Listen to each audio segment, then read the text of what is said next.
It's with great pleasure that I introduce our Stonehedge celebrity, published author, and all-around girl, Gale Perkins.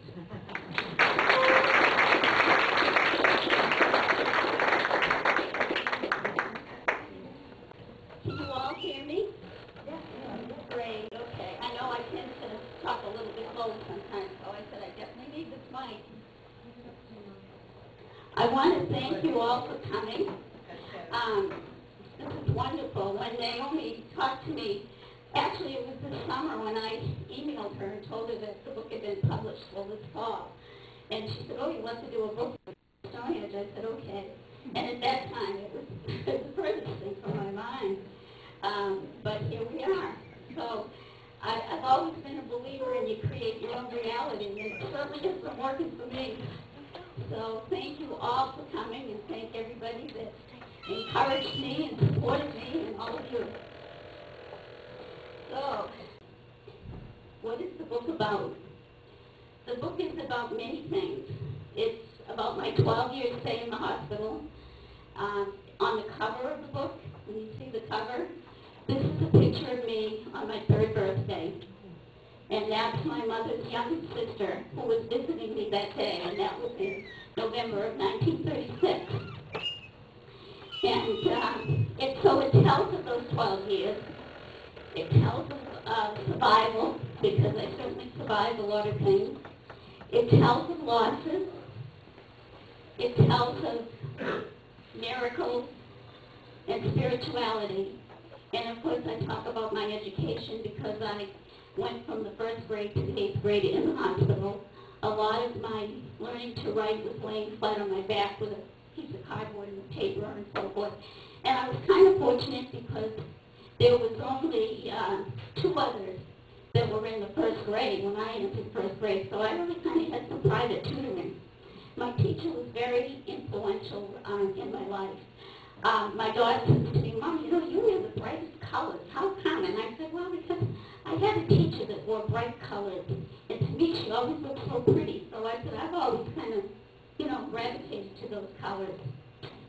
The 12 years in the hospital were, well, there were times when they were fun, there were times when they were tough, and I write about a lot of those different things.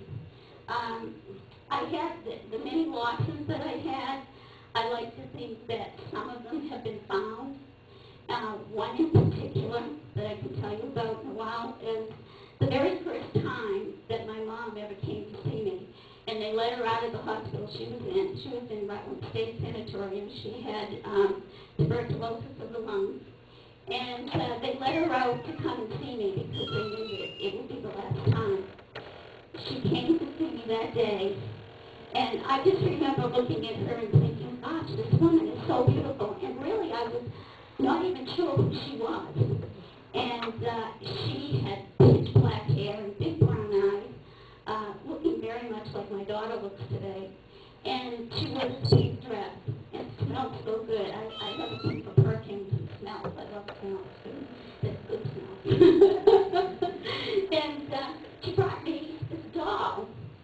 And I call it an upside-down doll, but I was talking to a gal just recently in the antique shop, and they call it topsy-turvy dolls. And this doll was to be my friend. And of course, we couldn't go to bed at night with toys. They took everything away from us. And I'd get it back the next morning. But that was the first and the last time that I ever remember my mother at all. And the hard part of the doll was when I did finally leave the hospital, I had to leave her. My aunt that was my guardian said, it's full of germs.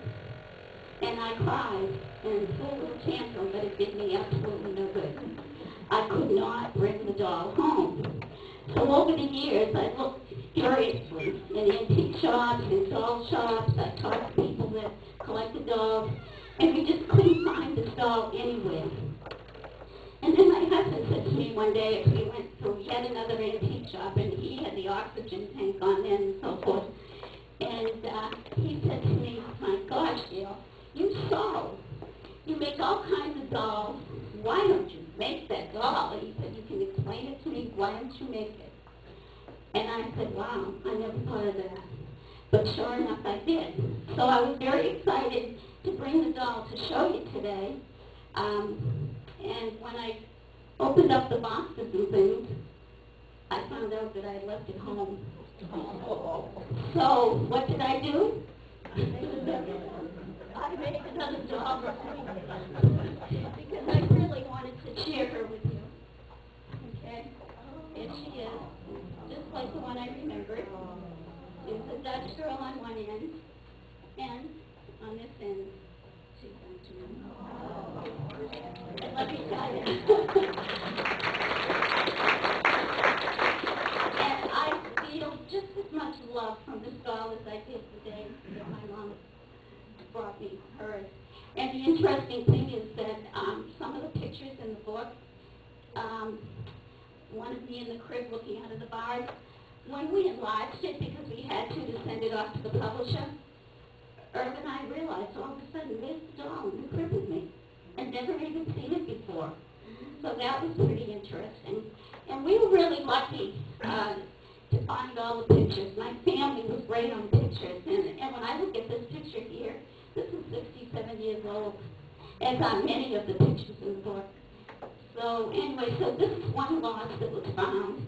Another loss I had that was found that made things great is my mother remarried and had another baby. And I never was involved in her life or her in mine because I was away.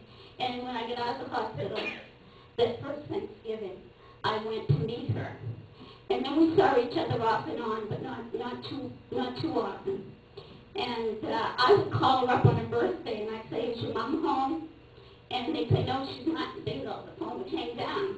And so I would slam down. And then finally, one day, I did get her on her birthday, this one year.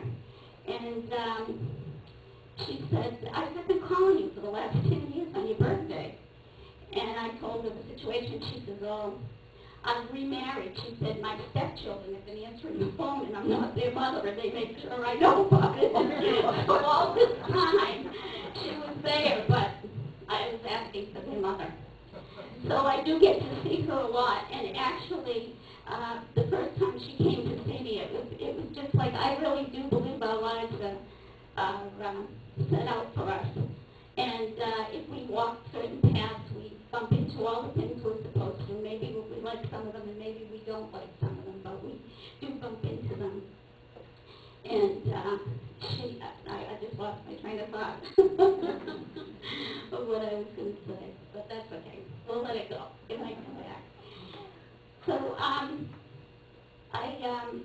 write about miracles. Oh, I know what I was going to say. I was going to tell you about Elaine. When she came to see me, it was the day that my husband was taken to the hospital from work. And when she came, she brought me this black box that she had, and it had a whole book of all the poems that our mother had written about her, about me, lots of them about the Blessed Mother. And she was a very spiritual person herself.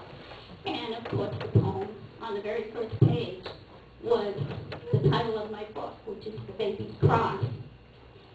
I guess I didn't say that after this birthday, when my aunt went back to see my mother 2 days later, she told her all about the visit. And my mother created the poem, The Baby's Cross. With everything that my aunt told her I said, she put it all together in the poetry form. Had a hard time figuring out the title of the book. I had all kinds of titles. One title I had in particular was Only the Good Die Young. And the reason that I was going to use that is because this nurse in the book that you'll read about, Miss Vicky, her and I just didn't get along. We just grated each other. And when one of my very good friends that was in the bed next to me for many years died, Miss Vicky said she had to tell me, but I had already seen her. I had already seen them take her through, so I knew. And I started to cry, and I said, I wish it was me instead of her. She was so good. She said, that's it right there. Only the good die young. So that's why I wanted to use it. But as I tell you in my book, I heard that she didn't die till she was in her late 90s, so what does that say? I'm getting there.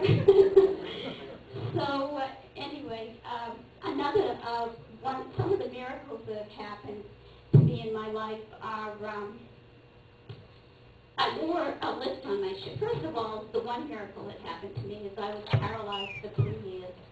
I had some surgery. They cut too deep. They hit the central nervous system and totally paralyzed me from the waist down. The doctor said I would never walk again.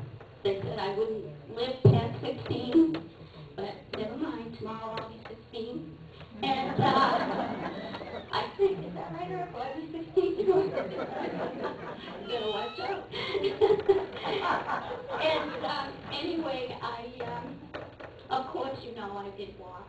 You can see that.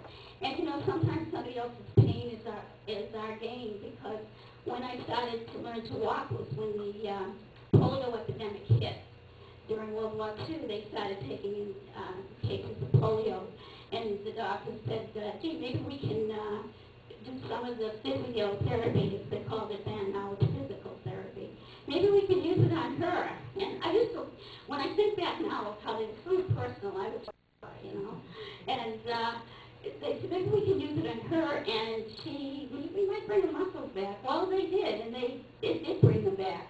I did walk with braces. There was one point I had braces on both legs, a brace on my back, and my aunt decided my teeth needed straightening out, so I had braces on my teeth.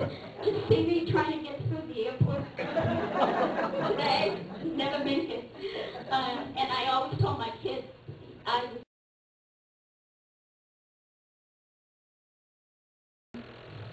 when I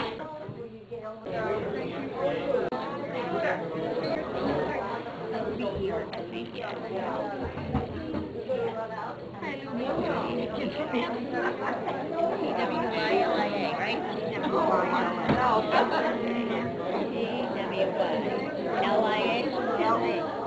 Can you come in for both sides? Thank you very much. Appreciate it.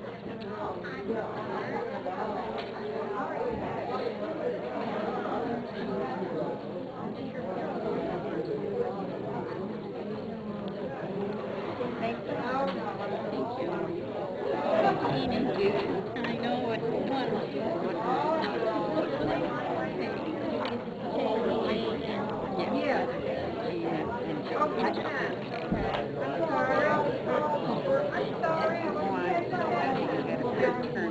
know.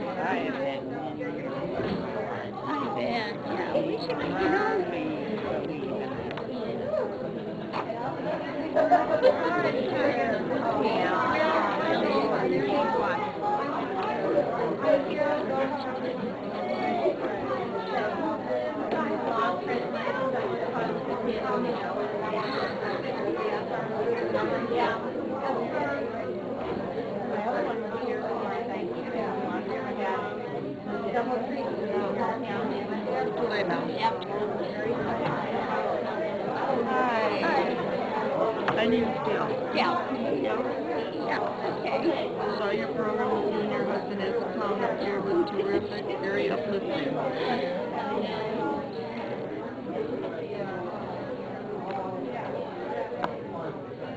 We'll have to do it, maybe try to do one again next year. Oh, that would be great. That would be great.